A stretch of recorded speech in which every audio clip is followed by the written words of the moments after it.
Hey everyone, this is Dr. Heather Carden, and we'll wait a few minutes here to wait for the audience to build. I've been told that I always start talking too fast too soon because I'm always super excited to be here. My name is Dr. Heather Carden, and I am the co-owner of Carden Center for Wellness. I wanted to pop on today because I had an amazing opportunity yesterday. I had the chance to speak at a networking women's event. It was put on by Edward Jones, so they asked me to speak on current hot topic for women's healthcare. And I was amazed at the energy in the room. It was truly a fun and educational event. So I just wanted to share some of those nuggets or things that we talked about yesterday with you guys, since I couldn't take you all with me. So we'll give people a couple more minutes here to get on, but I always want to talk about how you can better optimize your health, or things that I can help share with you that I've learned or read or have discovered that have really helped facilitate people finding their optimal state of health.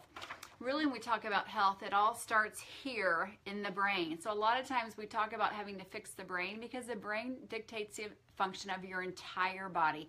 It tells our cells what to do. Our brain tells us when to walk, when to breathe. Even if we don't know what our brain's doing, it's always working, even when we're sleeping.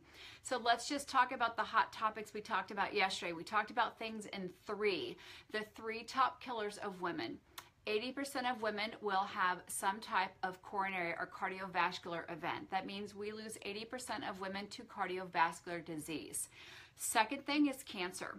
Cancer is the second leading cause of death of women, and third leading cause of death of women, which surprised a lot of people yesterday. And these are stats from 2014. They don't have the 2015 or 16 up to date on the CDC. But the third leading cause of women is actually chronic lung disease. It can be from something like secondary to a cold or a flu or to an immunization, or maybe you break your leg and get pneumonia, fluid on the lungs.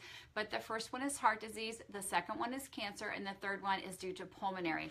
You know, in the 80s, we used to think that it was all genetic. Like if my mom had it, my grandma had it, I was for sure going to get it. And now we've learned several decades later that that's not true. Really, the diseases of civilization are really more lifestyle related. That's where we can make amazing changes in our life. So if we know that we're not genetically, or if we know genetically it's in our lineage that we could possibly have cancer or heart disease, we know that we can change some things in our lifestyles to help facilitate ourselves to be healthy. Is how we can help change those lifestyles. 90% of the top three killers of women are lifestyle changes that we can make, or 97%, I'm going to put it differently because I had this question twice, that we used to think that heart disease was, and cancers were all genetic. There definitely is some genetic predisposer markers for that, but we know that 97% is related to lifestyle. We actually start looking at obesity, which really has been on the rise the last really 2 to 3 decades, but we can think about 200 years ago, we didn't really have processed sugars. And now we look at what's happened, and the average person eats about 160 pounds of excess sugar every day. That comes from packaged foods, soda drinks, sports drinks, alcohol, things like that, all add extra sugar to our diet. So if we can really talk about our weight and lower our obesity, our fat, then we know that we can actually help our body fight the diseases of civilization like heart disease and cancer. So we talked about how do we get started controlling our body size, our weight. First thing is really just use the internet. Start making slow changes. Look at your cupboard and see where all the sugar's coming from. If you have a lot of processed chips and cookies and pies and pastries, or you're finding yourself driving through for a latte, you have no idea how much sugar can be in those things, or grabbing a soda at a game or something like that. So really start making small little changes in your life. Inch by inch is a cinch, yard by yard is hard.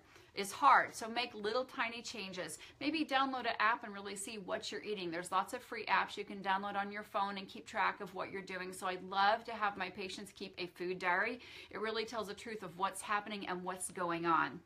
The second thing we talked about was de-stressing your life. Stress can lead to hypertension, which can lead to heart disease. Stress can lead to decrease in immune system function, which can lead to cancer and some other diseases. Stress comes in many different packages. We talked about even decluttering your house, because maybe you have too many things that are taking up too much of your time, or maybe your social calendar is taking up too much of the time and you're not having time to properly prepare meals or properly get some exercise in.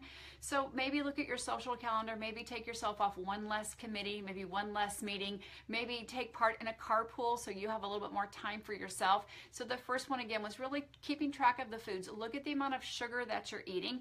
I know that we were told back in the 80s and 90s that we need to have low fat, moderate carbs, and now we've learned after 4 or 5 decades that we need to have very low carbs and a diet high in fat to really help fuel our brains and nervous system better. Hey, and thank you for everyone, and welcome to everyone who's here. I will answer some questions. I just wanted to take a few minutes and review what we went over yesterday in our Networking Women's Talk. So we talked about the 3 top killers of women. We talked about lifestyle changes we can do. And the third one is really getting moving more and sleeping more. I know it sounds like a contraindication, but we are not sleeping enough. We talked about fixing our brain to fix the rest of our body. If our brain doesn't have the proper amount of rest, and that's really 7.5 to 8 ounces of or hours of sleep if you're 35 to 55. And if we're not getting enough sleep, then hormones can be released like cortisol, epinephrine, norepinephrine. So go to sleep, leave the dishes for tomorrow, leave the laundry for another day, let your brain rest so when you wake up you feel refreshed, you feel amazing and ready to charge for the day. Other ways to de-stress is really, you've heard it from everybody else, is unplug the computer, maybe pick a couple times during the day to check your Facebook or social media. You know, I am telling you to use your social media to help find better recipes for healthier food, but also help declutter and really de-stress your life, because we look at the killers being heart disease and cancer, number 1 and 2. Stress can lead to that. Sugar too can also lead to those health diseases that we want to try to avoid. We talked about decluttering your calendar, getting a little more mental clarification, focus on what's important in life, and maybe doing some daily gratitude. I know a lot of people out there talk about that. There are tons of books about it, but when I asked yesterday who was doing daily gratitude or any acts of kindness, there weren't very many hands that were raised because women are just too busy these days, either juggling their careers or juggling their households. So really take time, and again, we say inch by inch is a cinch. So start really slowly, make slow changes. If you know your diet's on point, but your stress may be high, then focus on de-stressing your life. Maybe the objects around you, maybe your lifestyle's a little too crazy, maybe you're going out and doing too many shopping trips with your friends, or just overcommitting at church and school. But maybe your diet is really the first place you need to target, because 80% of our health really is indicated by how we live our life and what foods we put in our body. So look at your cupboard and see what you can throw out that has sugar in it. So just start picking up labels. If you can't read the stuff on there, then you probably shouldn't have it for you or for your kids. Or the rest of your family. And really, you can start shopping really easily and getting fresh foods. I know you can get great prices. People say all the time, it's so expensive to eat healthy. I think it's so expensive to eat junk food when you're eating donuts and cereal and pop and Gatorade. I'm not going to name brands, sorry, sports drinks and sodas and things like that. They're all super expensive. When you start switching over to using higher fats and more fresh vegetables, lettuce and cucumbers and broccoli and cauliflower and olives, all those things are super economical that you can afford to have in your cupboard for snacks. And then the last thing I want to close with is really just listen to your body. Hey, Tammy and Aaron and Dee, thanks for joining me today. Let me know if you have any questions. I'm happy to answer some questions today. I forgot where I was going. Let me see. I made actually a little list of note here. Oh, keep it simple. Look at really inch by inch is a cinch. I think it's the 3rd time I've said it, but make small changes in your life. Don't go through and throw out everything in your cupboard and everything in your kitchen. As you use something up, just don't replace it. If you're using sugary jellies, maybe just use fresh fruit or frozen fruit. Get rid of some of those boxed cereals and do more bacon and eggs for breakfast. Buy more guacamole for dips, not those, like hummus has actually a lot of calories in it, even though it's healthy. It still has a lot of calories. Go to healthier fat stuff like guacamole. Have your kids eating more vegetables for snacks. They can do fun things with celery and nut butters. Look up Fat Bombs. I thought I brought a book out here, but I didn't. I was going to grab it. So there's some great recipe books, and I got a lot of questions yesterday. Where do I start, and what do you usually do for cooking? So I keep it super simple. We have taco night. We can get a lot of healthy fats from the guacamole and olives. We do pot roast. We do pork loin, and generally put a vegetable on the side and a salad on the side. So she said, what good snacks do you give your kiddos if they have a nut allergy? So Dee, thanks for asking that. I've got a child with a couple of allergies also. So we do sun butter because he's not allergic to that rather than peanut butter or almond butter. We also do things like turkey jerky, beef jerky, chicken jerky. We just make sure it's clean and doesn't have a lot of those processed stuff in there. And then my kids like to have a little like sunflower seeds, again, are low allergen. You can do pistachios, walnuts if it's not an allergy. My kids do little clamato olives you can get in little packages to go. So my kids often take that. They take pork rinds instead of chips. I do make a lot of healthy fat bombs. My kids are always grabbing these, especially the savory ones. So they'll grab a boiled egg, they'll grab a nut butter fat bomb, and we do usually use sunflower in our house because we do have a nut allergy. But you can also get a pea-based nut butter that's from peas or a hazelnut to help replace that.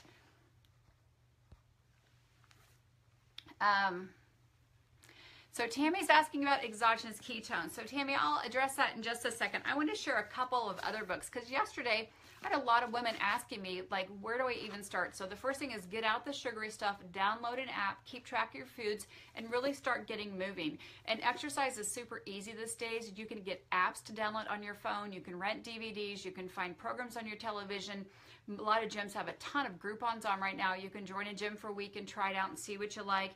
But when people really want to dive in, and Tammy's asking about ketosis, I love Keto Clarity by Dr. Eric Westman and Jimmy Moore, and I love Cholesterol Clarity by Dr. Westman and Jimmy Moore. These are amazing, super, super easy reads that really kind of help you understand why it's okay to eat fats, because I know we were told for years, no fat, low fat, fat's the devil, fat's the enemy, we shouldn't eat eating fat. Well, we don't want you eating trans fat. We definitely want you eating healthier fats. Tammy was asking about exogenous ketones and schizophrenia, so I'm not going to make any medical claims, and I'm not going to talk about any certain labels on my own Facebook page. I do support the use of exogenous ketones. They're a great source. They're a great tool to help your body get rid of cravings. They're a great tool to help balance out your blood sugar, because when we're burning fat for fuel or ketones, we actually release less insulin, which means less glucose, which means less fat deposited. And we know that ketones are amazing signalers for the brain. So I love a ketogenic diet. I've been teaching it in my clinic on and off for probably the last 10 to 15 years, a low carb, high fat for 20 years. So I love the amazing power of ketones. And it's amazing what happens when you start putting healthy fats in your body and take out the sugary carbs, what your brain can do and what the inflammation can do in your body. It actually decreases pretty quickly because your body wants to be healthy. Dee says, I need that Fat Bomb book. So I'll hold that up again. That's by Martina, and I can't spell her last name. So she's got that. I do follow a lot of Marie Emmerich's book, but I also keep it simple. We just do hamburgers sometime for dinner with a couple sides of vegetables. You know, the kids we do a little bit more carbs with, so they're a little more low carb. They're not as keto as Dr. Ralph and I are, so maybe they have sweet potatoes, or maybe they have some beans or something on the side.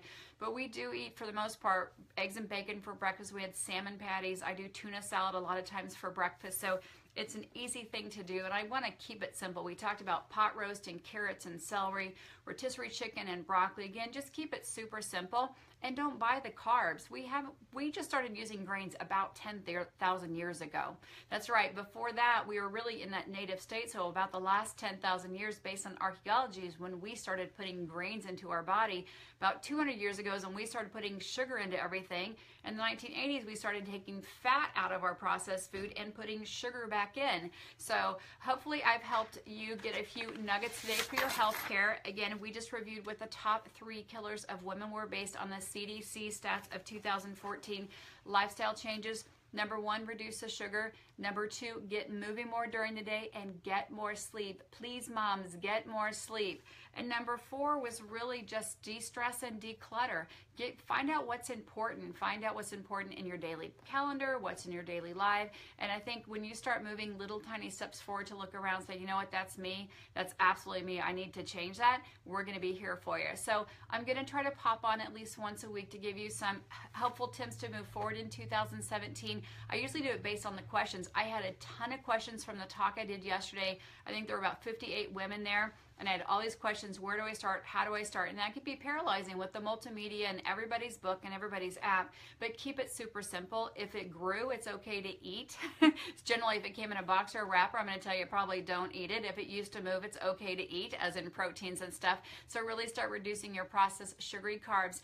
And thank you guys for joining me here today, and hopefully I helped answer some of your questions, and I will see you next week. Have a super day.